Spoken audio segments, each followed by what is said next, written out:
Good afternoon, everybody. Apologize for my tardiness today. Thanks for being here. Another packed room. It's good to see. We'll begin with a scheduling update today. President Trump will commemorate the 24th anniversary of 9/11 on Thursday with a visit to the Pentagon Memorial in the morning, followed by an appearance at the New York Yankees game at Yankee Stadium in the Bronx on Thursday evening. Next week, as you all know, the President and the First Lady will depart for their historic state visit to the United Kingdom on Tuesday, and they return to Washington on Thursday. Today, I would like to address the tragedy that has not received nearly enough media attention, the brutal murder of Irina Zarutska. Here are the facts that many outlets have shamefully and intentionally failed to report until President Trump drew attention to it. On August 22nd, Irina Zarutska was stabbed to death on the rail system in Charlotte, North Carolina, by a savage career criminal. This is a public transportation system that many in the area use every single day to go to school and work. Irina was on the train that night traveling home from her job at a pizzeria, still in uniform from her shift.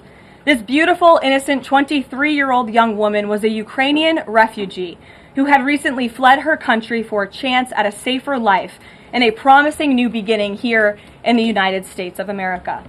But tragically, a public transportation system in a major American city was more dangerous than the active war zone that she left. The President and the entire White House are praying for her family and friends during this unimaginably difficult time. But while we extend our thoughts and prayers, we must also seek justice for this crime and call attention to this heinous incident. Surveillance video of the killing was finally released to the public this past Friday.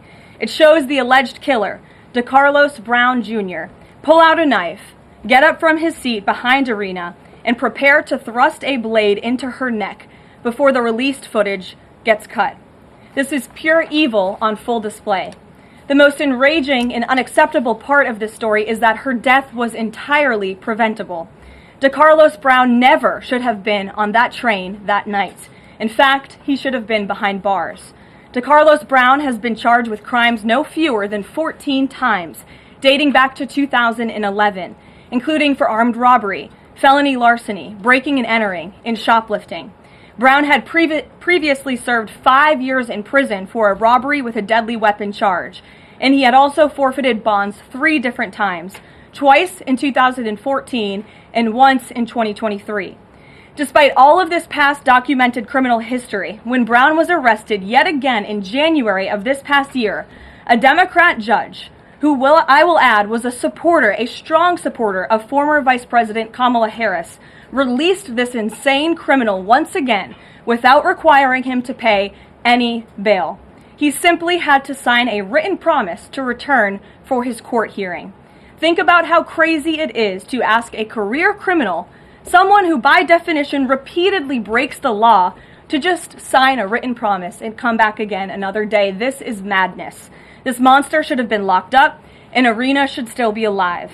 But Democrat politicians, liberal judges, and weak prosecutors would rather virtue signal than lock up criminals and protect their communities. And perhaps most shamefully of all, the majority of the media, many outlets in this room, decided that her murder was not worth reporting on originally because it does not fit a preferred narrative. Many of the journalists in this room spilled plenty of ink trying to smear Daniel Penny for defending a subway car from a deranged lunatic in New York City, but none of those same reporters lift a finger to write stories about an actual murderer. Here's the truth that every American must know. Too many innocent people across the country continue to pay the price of the failed experiment known as cashless bail that has been championed by the Democrat Party for years. All the way back in 2020, North Carolina's then Democrat Governor Roy Cooper established a so-called task force for racial equity in criminal justice. Sounds nice, but it's not. That task force was co-authored by then Attorney General and current Democrat Governor Josh Stein. It recommended, quote, reimagining public safety to, quote, promote diversion and other alternatives to arrest. It also advised to de-emphasize some felony crimes, prioritize, quote, restorative justice, and eliminate cash bail. Democrats in North Carolina and nationwide are consumed with pushing a woke, soft-on-crime agenda, no matter how many innocent Americans suffer as a result.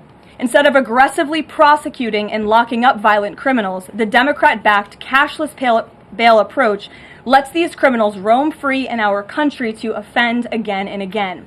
These reckless policies have turned too many of American cities into hunting grounds for career criminals who mock our justice system, drain law enforcement resources, and wreak havoc on law-abiding citizens. Enough is enough, and that is why President Trump is doing everything in his power by taking action to undo these absurd policies. The president recently signed a powerful executive order directing the AG to submit a list of states and local jurisdictions with cashless bail policies so that the Trump administration may identify federal funds that are being provided to these states and can potentially be suspended or terminated. President Trump firmly believes that to maintain order in public safety, we must incarcerate individuals whose pending criminal charges or criminal history demonstrate a clear, ongoing risk to civil society. This is a common sense and sensible approach that the vast majority of Americans agree with, and it's time for the Democrat Party to get on board with what is right. When these criminals are caught, they must be prosecuted to the fullest extent of the law and be sent to prison, where they can no longer terrorize our streets. This is the mandate the American people delivered to President Trump, and it's a mandate he intends to fulfill. Staying on the topic of public safety, new preliminary data released today by Customs and Border Protection in August shows that President Trump has delivered the most secure border in American history. For the fourth straight month, 0 illegal aliens were released into the United States by CBP. Nationwide encounters are down 93% below the peak of the Biden administration. Border Patrol apprehensions on the southwest border in the entire month of August were less than what was apprehended in 4 days in August 2024 under the Biden administration. President Trump has ended disastrous Biden illegal alien invasion, and he sealed our border in record time, keeping this central promise he made to the American public. With that, I will take your questions. Here in our new media seat today, we have Michael Schellenberger, who is the founder of Public News with nearly 2 million readers and subscribers. Michael, thank you for being here today. Thank you. And why don't you kick us off? Sure. Thank you for making space for new media. Nice to meet all of you. It's great to be here. I want to see if you could give some insight into whether the president is considering additional measures against Europe and Brazil, not just for censorship, but also for preventing political candidates from actually competing in elections. We've now seen in Romania, France, and now Germany with Joachim Paul, efforts to basically just prevent candidates from being able to compete in elections. The president has shown some concern around President Bolsonaro, who's being prevented from running. All of this is coming in the context of increased censorship of online platforms, of American platforms, and efforts to censor Americans. I'm personally being investigated under criminal investigation with my Brazilian colleagues for publishing the Twitter Files Brazil. We're very grateful that the president has imposed Magnitsky sanctions on the judge. Is the president considering additional actions, given that it appears that they're going to end up with a conviction against President Bolsonaro, preventing him from running? Is he considering doing anything about this crackdown in Europe? I mean, it's shocking to see Joachim Paul, this mayoral candidate in Germany, the criminal indictment against him cites him, quote, saying that he loves the Lord of the Rings as reason why he's an extremist and shouldn't be able to run. So I just wonder if you could speak to that. And again, I'm grateful to be here. Nice to meet you all. And I'm grateful for what the Trump administration has done to push for free speech abroad. Well, thanks for being here, Michael. We appreciate it. Freedom of speech is arguably the most important issue of our time. It is enshrined in our Constitution, and the president believes in it strongly. He himself faced censorship in his road back to this beautiful Oval Office here in Washington, D.C., so he takes this very seriously, as does, I know, the Vice President of the United States and the entire Trump administration, which is why we have taken significant action with regards to Brazil in the form of both sanctions and also leveraging the use of tariffs to ensure that countries around the world are not punishing their citizens in this way. And at the same time, the president is, while he's leveraging the United States to safeguard our interests abroad, he's also making sure that freedom of speech remains here in the United States of America. So I don't have any additional actions to preview for you today, but I can tell you this is a priority for the administration, and the president is unafraid to use the economic might, the military might of the United States of America to protect free speech around the world. Quick follow-up to that? Sure. Quick follow-up, which is just, there was a Reuters story saying that the Trump administration was looking at this Europe-U.S. trade deal as one of the sticking points, this issue of the censorship not just of U.S. platforms, of Americans. Do you have any updates on how those trade talks are going? And I also wonder if the president is concerned about NATO membership. NATO membership requires that you be a democracy and you have free speech. Is it possible that some of these actions that we've seen in Romania, France, and Germany would disqualify those countries from being in NATO after this? I have not heard the president discuss NATO membership in regards to this issue in particular, but I have heard him discuss the issue of free speech and the importance of free speech with foreign leaders around the world, including the Prime Minister of the United Kingdom. When we were in Scotland, the president brought this up and how important it is for the Prime Minister to protect free speech in the UK and in various conversations with other world leaders. So he brings it up, and I think the entire world knows that this is a priority for the President of the United States. Gabe. Thank you, Caroline. Regarding the Israeli strike in Doha, how much time or how much of a heads up did the U.S. get, and does the president support the strike? Sure. Well, I have a statement to read for all of you with respect to the Israeli strike in Doha, and here it is. This morning, the Trump administration was notified by the United States military that as Israel was attacking Hamas, which very unfortunately was located in a section of Doha, the capital of Qatar. Unilaterally bombing inside Qatar, a sovereign nation and close ally of the United States that is working very hard and bravely taking risks with us to broker peace, does not advance Israel or America's goals. However, eliminating Hamas, who have profited off the misery of those living in Gaza, is a worthy goal.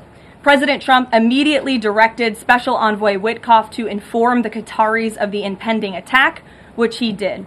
The president views Qatar as a strong ally and friend of the United States and feels very badly about the location of this attack. President Trump wants all of the hostages in Gaza and the bodies of the dead released, and this war to end now. President Trump also spoke to Prime Minister Netanyahu after the attack. The Prime Minister told President Trump that he wants to make peace, and quickly. President Trump believes this unfortunate incident could serve as an opportunity for peace.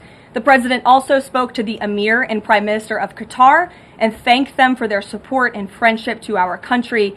He assured them that such a thing will not happen again on their soil. And to be clear, the president disagrees with the location of the strike, and that he passed that along to the Prime Minister Netanyahu. The president just confirmed that in the statement that I just read to you, which I spoke with him about before coming out here. Caroline, Jackie. Thank you, Caroline. So is the president upset with Netanyahu now? The president made his thoughts and concerns about this very clear, and he spoke again both to Prime Minister Netanyahu and also the Emir and the Prime Minister of Qatar after this attack. And the president has always made it very clear that he wants peace in the Middle East, just like he sought that and accomplished that in his first term. He expects all of our allies and friends in the region, that includes both Qatar and Israel, to seek peace as well. And he wants to see that happen, and he's working with all of our allies in the region to get that done. Are there any consequences, so to speak, for Netanyahu doing this, as it sounds, against the president's wishes, or at least his belief that it was appropriate? Is there going to be any directive from the president to Netanyahu in terms of what's allowed in the future? And also, is there any concern this could jeopardize the Abraham Accords? Look, that's a decision only the president can make. With respect to your first question, to answer your second question, as you heard from the president, he said he believes that this can serve as an opportunity for peace, and he's still actively and aggressively pursuing it with all of our allies and partners in the region. Jennifer. Just to follow up on that, Caroline, are you able to say how often the president spoke to the Prime Minister of Israel before this? Because that's one question. And then what did he mean on Sunday when he posted, "I've given my last warning to Hamas," etc.? He wasn't talking about this strike on Doha? No, he was not. As I told you, the Trump administration was notified by the United States military that Israel was attacking Hamas, and the president spoke to the Prime Minister after the attack, as well as, again, the Emir and the Prime Minister of Qatar. And I know Secretary Rubio and Special Envoy Witkoff were present for that call with the Qataris as well. Reagan. Thanks, Caroline. I have two questions for you on crime crackdown. Sure. Democrats have tried to argue that red states have higher crime rates while overlooking problems of high crime in blue cities. I'm wondering if the president would consider working with red state governors to fix high crime in blue cities like in Memphis, Tennessee. So first of all, I want to get to the premise of your question, Reagan, which is being pushed by Democrats, that there is crime in red states. Of course, there is crime in all states, but the crime in these cities is all in cities that are run by Democrats. If you look at the list of the top 20 high crime cities in the United States, every single one, with the exception of one in Louisiana, is run by a Democrat. And these Democrats have supported the same policies that I spoke about at the beginning of this briefing, like cashless bail. If you look at a red state, Mississippi, but a Democrat-run city in that state, Jackson, in 2019, Jackson, Mississippi, eliminated cash bail for virtually all misdemeanor cases. And while Jackson is not formally a sanctuary city, the state of Mississippi formally banned sanctuary cities, and this city has acted as a de facto sanctuary city for criminals and illegal aliens since 2017. Same thing, Birmingham, Alabama, a Democrat-run city in a red state. In 2017, the Birmingham City Council unanimously passed a resolution, quote, committing to establish sanctuary policies. So if you actually look at the facts from these Democrat-run cities, these are cities that are run by Democrats and by by members of the Democrat Party. These are blue cities, and they have all supported these disastrous policies which allow repeated career criminals back onto the streets to further commit acts of violence. And so to answer your question, yes, the president wants to work with anyone across this country who wants to end these horrible policies and to bring law and order to our streets. And I think that is proven by his tremendous cooperation with the mayor of Washington, D.C. and our nation's capital. And just look at the results of that. And I do have some updates for you on the D.C. crime crackdown if anyone is interested. There have been a total of 2,177 arrests made since the start of the operation on August 7th. Just last night, there were 57 arrests made in Washington, D.C. Of the 57 arrests, there were 14 illegal aliens who were arrested, many of whom had prior criminal histories. And other arrests just last night in our nation's capital, so you all can be very grateful for this. Our great men and women of law enforcement, both federal and local, working together as they should, made an arrest on a warrant for assault with the intent to kill. The subject shot 2 adult males after an altercation. They made an arrest on a warrant for an armed carjacking. The subject assaulted an adult male in the face with a firearm and then took his keys. We also made an arrest on a warrant for simple assault and the destruction of property and subsequently charged with second-degree theft. Last night in D.C., there was an arrest for possession of a controlled substance with second-degree theft. There was an arrest for possession of a controlled substance with the intent to distribute that subject. The person is also a subject of interest in a homicide and a carjacking. Last night in D.C., we also arrested a felon in possession of a firearm who was carrying that firearm without a license. So these are the career criminals. These are the bad guys that we are picking up in Washington, D.C. every day. The president would love to do this in every Democrat-run city across the country, and he hopes that more Democrats will call the White House to allow us to help them. One more that's D.C. specific. Congress is poised to not extend Trump's federalization of the D.C. police. Mayor Bowser signed an executive order formalizing cooperation with federal forces. You just mentioned all the success that the operation has had. Does the White House believe that the Mayor Bowser's action is enough to continue the crime crackdown? We are very grateful for the mayor's cooperation in this effort, and we look forward to continuing to work with her and the Metropolitan Police Department. Bloomberg. Thanks, Caroline. The president says, he was planning to speak with Putin soon. Can we expect a phone call between the two leaders this week? I don't have any phone calls to read out between you, the president, and any other foreign leaders. Ed. Yeah, thanks, Caroline. I want to ask about the benchmark revisions that came out. If you look at the revisions between March of 2024 and March of 2025, and you do a little math, it averages out to 73,000 jobs roughly per month added to the economy, less than what was thought. When can we expect the Trump administration, now that their policies are rolling out, for that increase, that average to increase? Well, let me just say something about the revisions that came out this morning. And this was one of the biggest revisions in absolute terms in decades. And the benchmark year, March 2024 to 2025, shows that the job growth was vastly weaker during the Biden administration than ever previously reported. Between this revision and last year's, job growth was actually overstated by approximately 2 million jobs. And the Biden administration stood up here and vouched for that data and told you that data was real. And when President Trump calls into question the veracity of that data, like he did before he took the oath of office and even now as President of the United States, States, he was ridiculed for that. And turns out this revision proves two things. Number one, the president was right, and this is why we need new leadership at the Fed. And this makes it very clear that President Trump inherited a much worse economy by the Biden administration than ever reported. And it also proves that the Federal Reserve is holding our monetary policy far too restrictive. Interest rates are too high. The Fed needs to cut the rates because of the mess that we inherited from the Biden administration. Time frame. The president has said a year. Secretary Bethesda said maybe the fourth quarter. When can we expect these numbers to increase? Well, first, we need accurate numbers. We need truthful and honest data, which is why the president took the monumental step to try and appoint and confirm new leadership at the BLS so we can have data that we can actually rely on. And that's what the president is doing, and we hope that his nominee will soon be confirmed. Charlie. You addressed the crime of Irina Zarutska, and the president has done a lot to deliver justice for victims of crimes like that horrific stabbing. And the Epstein files are back in the news because a lot of Americans feel that that Jeffrey Epstein's victims never got justice. Does the president care about these victims? Do you think he can does he want to deliver more justice for them, and is he willing to meet with them? The president cares about victims of all crimes, and that's why Republicans in the Trump Department of Justice have done more in terms of transparency when it comes to the Epstein case than any prior administration. And why are the Democrats all of a sudden caring about this? It's because they are desperately trying to concoct a hoax to smear the President of the United States. We have seen this time and time again.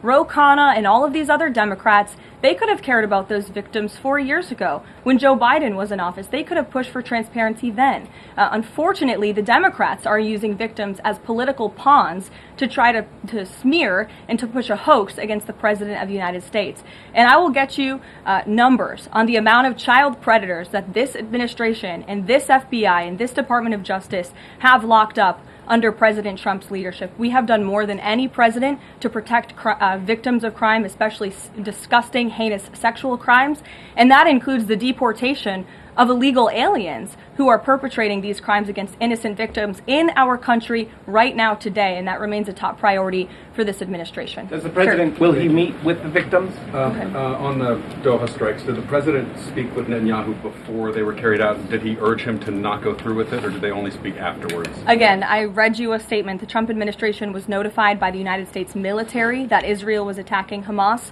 The president directed his special envoy Witkoff to immediately call the Qataris, and after the attack, he spoke to Prime Minister Netanyahu. One more. Behind you. Thank you. Go ahead. About the Epstein case, would the White House support a professional handwriting expert review of the document released yesterday to prove that it's not the president's signature? Sure, we would support that. And in fact, I have already seen many forensic analysts of signatures coming out. I believe it was the Daily Signal that published a piece with 3 separate signature analysts who said that this absolutely was not the president's authentic signature. And we have maintained that position all along. The president did not write this letter. He did not sign this letter. And that's why the president's external legal team is aggressively pursuing litigation against the Wall Street Journal, and they will continue to. Christian. Thanks, Karoline. Following up on Ed, now that we have these revised jobs numbers, is the president concerned at all that price spikes, stemming from his tariffs through the end of the year, might actually be driving the country towards a depression or a recession? What I'm asking is he committed to these policies now that we know how faulty the jobs data was? The president is committed to his policies because his policies are working, Christian. And there have been a lot of people fear-mongering about inflation in this room, but it just has not come to fruition. On a monthly basis, CPI inflation has now come in at or below the market's expectation for 6 consecutive months, every month that President Trump has been in office. Overall, inflation has run at a 1.9% average pace in the president's first 6 months in office. I would have told all of you that in January, you would not have believed me, but those are the facts and those are the numbers. And we also see many other positive signs in economic indicators like real GDP. In the second quarter, it was revised up to 3.3%. That beat the market's expectation. We know there's a capital spending boom right now, which we know is one of the greatest economic indicators of job growth. We know wages are increasing at a far faster pace than they were under the previous administration. We see productivity in the second quarter was also revised up to a strong 3.3%. In total industrial production, factory output also surged All of this means the economy is moving, people are working, people are spending money. You look at consumer spending, that is also ticking up and in the right direction.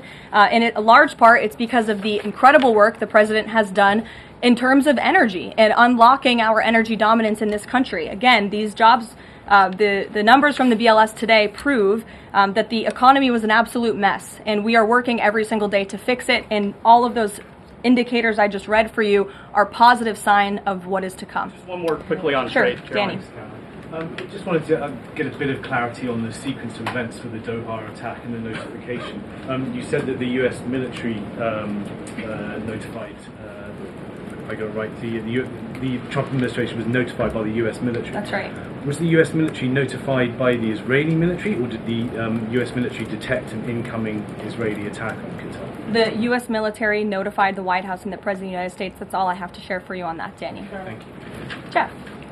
Also following up, you said that the president assured the leaders in Qatar that this would never happen again. Did he say that to the Prime Minister of Israel, and did Prime Minister Netanyahu agree to that? The president told that to the emir and the prime minister of Qatar, and the president also overstressed the importance of peace in the region in his conversation with Prime Minister Netanyahu as well. And Prime Minister Netanyahu told President Trump he wants peace and he wants it quickly. That's what the president expects to happen. The president is very clear in the statement that he just had me read, and you will all see it out on True Social very shortly, I am sure. The whole world will see it. He wants all of the hostages released out of Gaza, and he wants this war to end. Those are two clear directives that the president is making very clear for the entire world to understand. Mary. But Qatar obviously has been helping to negotiate these ceasefire talks. Does the president think that Israel is undermining negotiations by striking Qatar? Is he concerned that Qatar's no longer going to want to play that intermediary role? I think the president addressed that in the statement. I can read the whole thing for you again. I think it's very thorough because the president wanted to address all of your questions. We wrote, unilaterally bombing inside Qatar, a sovereign nation and close ally of the United States that is working very hard and bravely taking risks with us to broker peace, does not advance Israel or America's goals. However, eliminating Hamas, who have profited off the misery of those living in Gaza, is a worthy goal. So he answered that question himself. You can't say that Israel informed the U.S.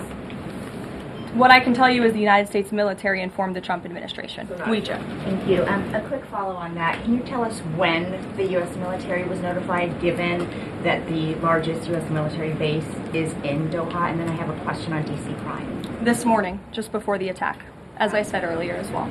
Okay, thank you. And yesterday, the president spoke about D.C. crime and talked about how there was virtually none. And then he expressed frustration about things that take place in the home they call crime. He said, they'll do anything they can to find something. If a man has a little fight with the wife, they say this is crime. See, now I can't claim 100%. Exactly what crimes was the president referring to?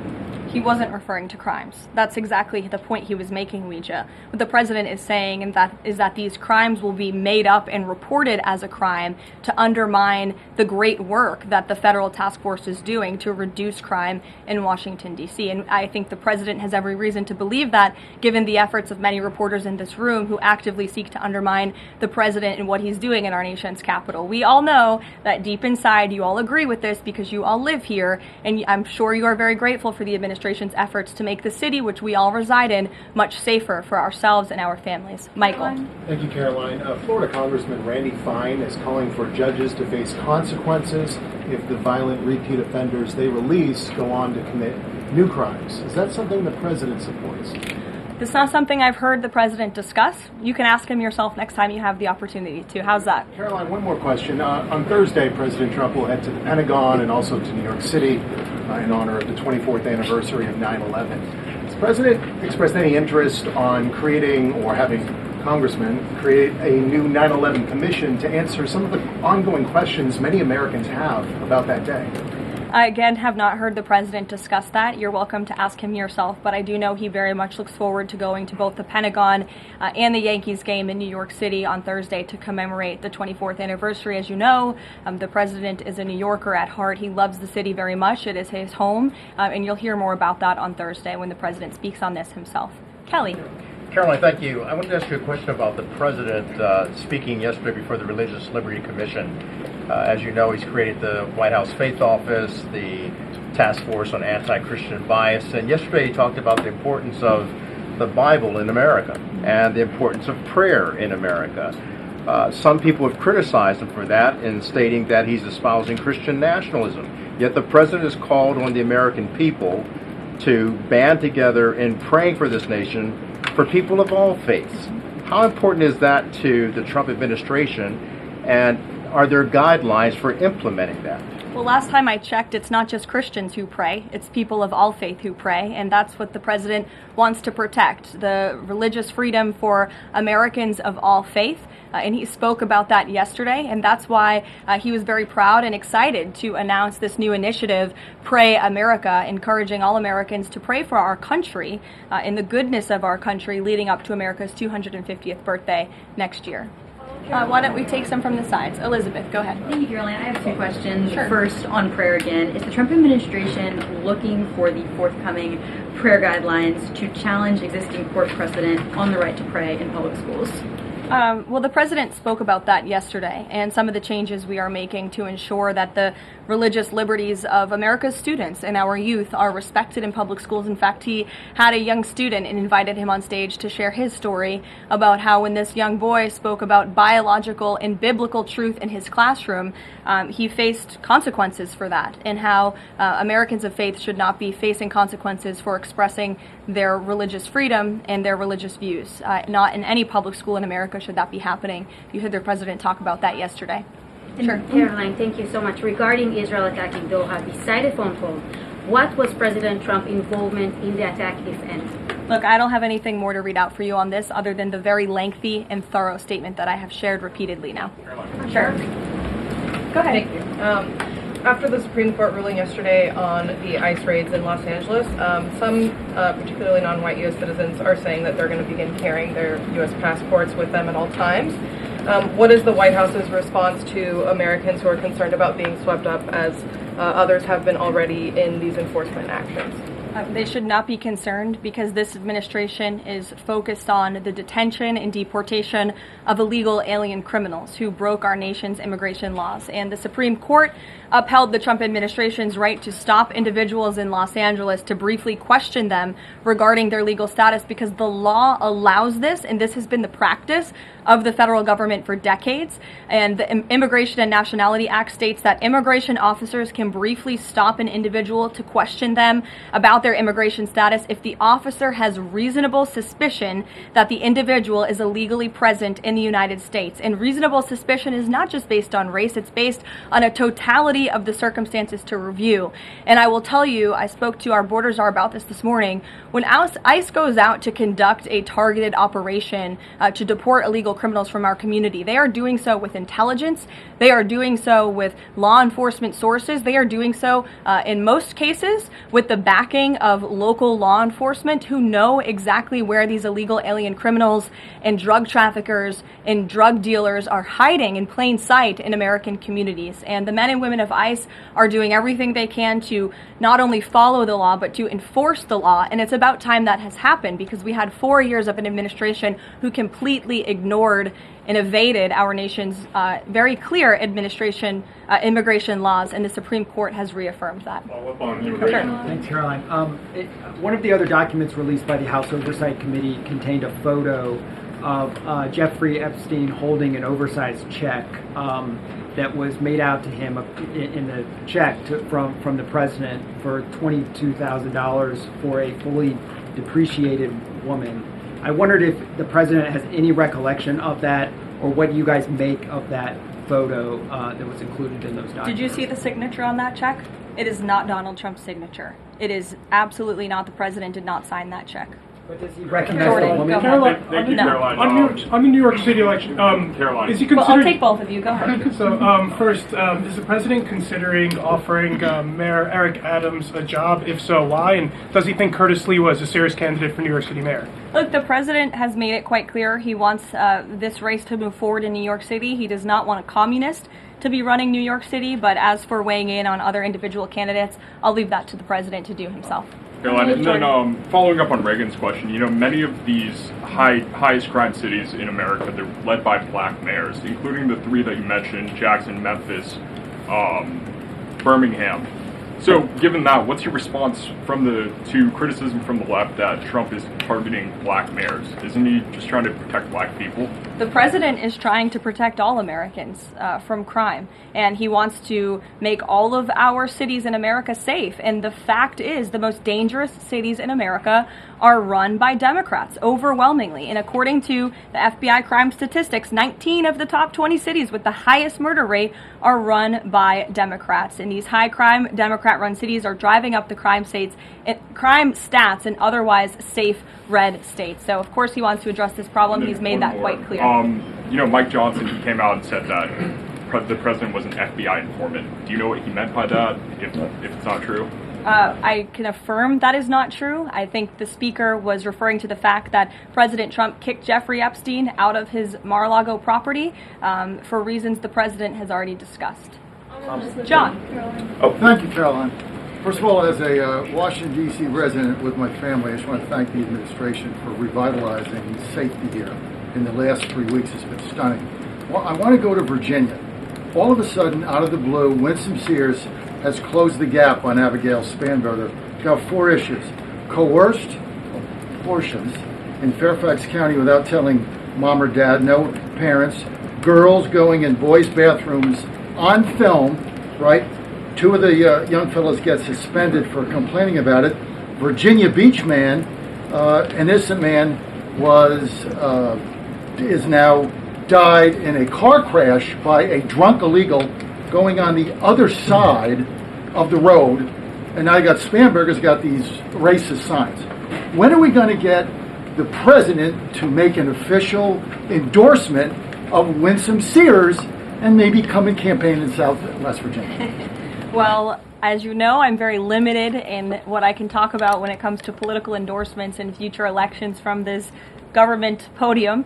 But all of the issues that you just mentioned, I know, are very important to the president, and it's quite common sense. It's the foundation of the Republican Party, and it's what sent this president back to the Oval Office. We want to keep men out of women's sports and bathrooms. We want criminals to be locked up. The president wants to see law and order in every state across the country. But as for political endorsements, I'll leave that to him and his political advisors to make those. Sure. Haley. Good evening, Caroline. I have 2 questions for you, if it's okay. One on Doha and one on immigration and crime. Sure. On Doha, ahead of the strike we saw today, did the administration at any point try to dissuade the Israelis from the potential for an action like we saw today? Again, I have answered questions repeatedly on this. I have a very lengthy statement which we will release after this briefing for all of you to read and to report on once again.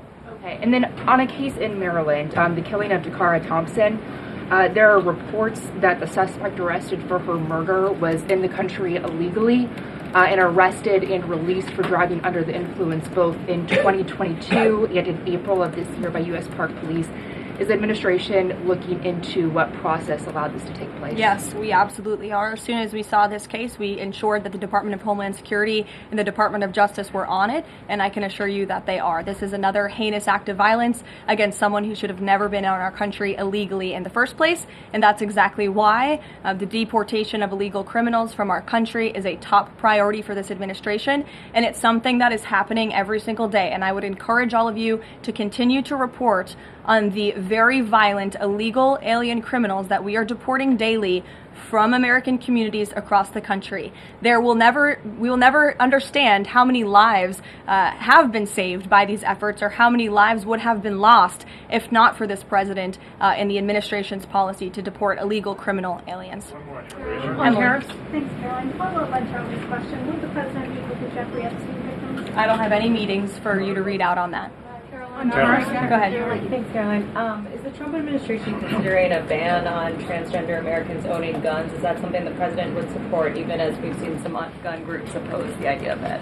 I saw reporting on this. I understand there were very preliminary, low-level discussions about this at the Department of Justice, and then sometimes those discussions are reported as fact. I'm not tracking any potential actions on this front, and I'll let the president weigh in on that. It's a policy decision, and it's far too early or would be premature, inappropriate for me to weigh in on it at this point in time. Behind you. Go ahead. After the immigration raid at the plant in Georgia on Friday, the president said over the weekend that he's open to some kind of changes in perhaps rules or visa rules or law that would prevent something like that happening in the future for skilled workers to train American workers. That's right. Can you confirm that and that the administration supports those changes, and what exactly would that look like? Well, the president said it himself in a statement that he put out on Sunday night, where he is very grateful for foreign companies from around the world and the investments that they are making right here in the United States of America. And he understands that these companies want to bring their highly skilled and trained workers with them, especially when they're creating very niche products like chips, or in this case in Georgia, like batteries. But the president also expects these foreign companies to hire American workers, and for these foreign workers and American workers to work together to train and to teach one another. And so he expects these foreign companies to hire American labor. We want Americans to have these jobs. Americans need these jobs, but he also understands the need for these companies to bring over their workers who already have these skills. So I think it's a very what those changes might be? I think it's a very nuanced and responsible and sensible approach for the president to take. And I know that the Department of Homeland Security and the Department of Commerce are working on this matter together. I would defer you to them for any further action on this front. Karoline, thank you. I want to follow up on something you said. You said the Epstein documents are a hoax that Democrats are perpetrating against the president. You said he didn't sign that check, that he didn't sign the birthday card that he allegedly signed. So what is the theory, since these documents came from the Epstein estate? Who is I guess in your view, faking these documents? I did not say the documents are a hoax. I said the entire narrative surrounding Jeffrey Epstein right now that is absorbing many of the liberal cable channels on television is a hoax that is being perpetuated by opportunistic Democrats like Ro Khanna and the others whom you saw on that press conference outside of Capitol Hill, who are trying to push this hoax against the President of the United States. What exactly is the hoax? I'm just trying to understand what's fake. What's fake is not the documents. The hoax is the Democrats pretending to care about victims of crime when they do not care about victims of crime, when they have done nothing to solve crimes, when they have done nothing to lock up child pedophiles and child rapists across the country, and when they are now using victims as political props to try and, again, smear the President of the United States and drag on this bad story about him. It is a distraction. The Democrats view this story as nothing more than an attempt to distract from the accomplishments and the achievements of this administration. And that is what we mean when we call it a hoax. If he didn't sign these, if you said he didn't sign the birthday card, he didn't do this, he also didn't do the check, those were in documents from the estate. So what is the working theory as to why he's in them? The president has one of the most famous signatures in the world, and he has for many, many years. You know that, Maggie, you've covered him for a long time, long before he assumed this office when he was a businessman in New York. The president did not write that letter. He did not sign those documents. He maintains that position, and that position will be argued in court by his lawyers. The president is very confident he is going to win this case. Karoline, thank you. Is the president planning to meet with Eric Adams in New York, maybe at the Yankees game? And has he personally talked to him about the race? I am not tracking any meeting with Mayor Adams at this time, but if that happens, I'm sure the New York Post will be one of the first people to know about it. I'll take a couple more questions while we go to the back. Tom Dempsey with News Nation. Regarding the growing U.S. military News presence... Nation, all the way in the back. Regarding the U.S. military, the growing U.S. military presence in the Caribbean, when asked directly about possible future military action, President Trump responded, "You're going to find out." What could the U.S. public expect of that situation moving forward, and what sort of ongoing threat does Trendeyo Agra present? I think it would be very unwise of me to preview what the president meant from this podium. But I think what the heart of what the president was saying, I know what the heart of what the president was saying and this administration believes, is that the regime in Venezuela is illegitimate. And it is unacceptable to this president and this administration to traffic illegal, deadly drugs into the United States of America. And that's why the president and the administration took very strong action against a boat and 11 narco-terrorists in international waters, as you all saw. I think that sends a very strong message to drug traffickers around the world. The president will not tolerate it, and the amount of drugs on that boat represents the lives of thousands of Americans that could have been killed by that deadly poison, and we're not going to allow that deadly poison to come into our country. The president will be signing a proclamation in the Oval Office later this afternoon, and we will see you all later. Thank you. Thank you.